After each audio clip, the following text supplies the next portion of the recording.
ನಮಸ್ಕಾರ. ಈಗ ಸಮಾಜದಲ್ಲಿ ವಿಶೇಷವಾದಂಥ ಒಂದು ವಿಭಿನ್ನವಾಗಿ ದಂಧೆ ನಡೀತಾ ಇದೆ. ಮೊದಲೆಲ್ಲ ನೀವು ನೋಡಿರ್ಬೋದು, ಫೋನ್ ಮಾಡಿಬಿಟ್ಟು ಒಂದು OTP ಹೇಳಿ ಬ್ಯಾಂಕಿಂದ ಕಾಲ್ ಮಾಡ್ತಾ ಇದ್ದೀವಿ ಅಂತ ಹೇಳೋರು. ಈಗ ಆ ದಂಧೆ ಒಂದು ಸ್ವಲ್ಪ ಪ್ರಮೋಷನ್ ಆಗಿದೆ. ಹೆಂಗೆ ಅಂತ ಹೇಳಿದ್ರೆ ನೋಡಿ, ಈ ಥರದೊಂದು ರಿಜಿಸ್ಟರ್ ಪೋಸ್ಟ್ ಬರುತ್ತೆ. ಈ ರಿಜಿಸ್ಟರ್ ಪೋಸ್ಟ್ ಒಳಗಡೆ ಏನಿದೆ ಅಂತ ನೋಡ್ದೆ ಅಂತ ಹೇಳಿದ್ರೆ, ಒಂದು ಈ ಥರ ಕೂಪನ್ ಇರುತ್ತೆ, ಇನ್ನೊಂದು ಈ ಥರದೊಂದು ಅಪ್ಲಿಕೇಶನ್ ಫಾರ್ಮ್ ಕಳಿಸಿರ್ತಾರೆ. ಈ ಕೂಪನನ್ನು ಸ್ಕ್ರ್ಯಾಚ್ ಮಾಡಿದ ಕೂಡಲೇ ಇಲ್ಲಿ ನೋಡ್ಬೋದು ನೀವು, 12,80,000 ರೂಪಾಯಿ ದುಡ್ಡು ಬಂದಿದೆ ಅಂತ ಇದೆ. ಸೊ ಅದನ್ನು ನೋಡೋದಕ್ಕೆ SMS ಕೋಡ್ನ ಕಳಿಸ್ಬೇಕು, ಮತ್ತು ಇಲ್ಲೊಂದು ಸ್ಕ್ಯಾನರ್ ಇದೆ.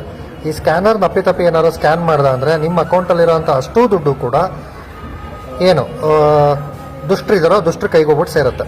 ಹಾಗಾಗಿ ದಯಮಾಡಿ ಇದ್ರ ಬಗ್ಗೆ ಎಲ್ಲರೂ ಕೂಡ ಎಚ್ಚರಿಕೆಯನ್ನು ವಹಿಸ್ಕೊಳ್ಳಿ, ಮತ್ತು ಇದ್ರ ಬಗ್ಗೆ ಅವೇರ್ನೆಸ್ ಕೂಡ ಎಲ್ಲರಿಗೂ ಕೂಡ ತಿಳಿಸಿ. ಈ ವಿಡಿಯೋನ ಎಷ್ಟು ಜನ ನೋಡ್ತೀರೋ ಎಲ್ಲರೂ ಕೂಡ ದಯವಿಟ್ಟು ಶೇರ್ ಮಾಡಿ. ಧನ್ಯವಾದ. ನಮಸ್ಕಾರ. ಈಗ ಸಮಾಜದಲ್ಲಿ ವಿಶೇಷವಾದಂಥ ಒಂದು ವಿಭಿನ್ನವಾಗಿ ದಂಧೆ ನಡೀತಾ ಇದೆ. ಮೊದಲೆಲ್ಲ ನೀವು ನೋಡಿರ್ಬೋದು, ಫೋನ್ ಮಾಡಿಬಿಟ್ಟು ಒಂದು OTP ಹೇಳಿ ಬ್ಯಾಂಕಿಂದ ಕಾಲ್ ಮಾಡ್ತಾ ಇದ್ದೀವಿ ಅಂತ ಹೇಳೋರು.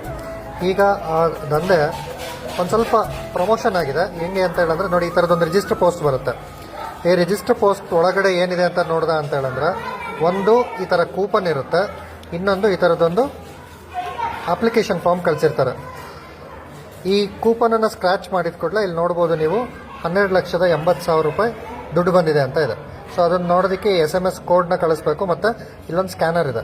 ಈ ಸ್ಕ್ಯಾನರ್ ತಪ್ಪಿ ಏನಾದ್ರು ಸ್ಕ್ಯಾನ್ ಮಾಡ್ದೆ ಅಂದರೆ ನಿಮ್ಮ ಅಕೌಂಟಲ್ಲಿರೋಂಥ ಅಷ್ಟೂ ದುಡ್ಡು ಕೂಡ ಏನು ದುಷ್ಟರ ಕೈಗೆ ಹೋಗ್ಬಿಟ್ಟು ಸೇರುತ್ತೆ. ಹಾಗಾಗಿ ದಯಮಾಡಿ ಇದ್ರ ಬಗ್ಗೆ ಎಲ್ಲರೂ ಕೂಡ ಎಚ್ಚರಿಕೆಯನ್ನು ವಹಿಸ್ಕೊಳ್ಳಿ, ಮತ್ತು ಇದ್ರ ಬಗ್ಗೆ ಅವೇರ್ನೆಸ್ ಕೂಡ ಎಲ್ಲರಿಗೂ ಕೂಡ ತಿಳಿಸಿ. ಈ ವಿಡಿಯೋನ ಎಷ್ಟು ಜನ ನೋಡ್ತೀರೋ ಎಲ್ಲರೂ ಕೂಡ ದಯವಿಟ್ಟು ಶೇರ್ ಮಾಡಿ. ಧನ್ಯವಾದ.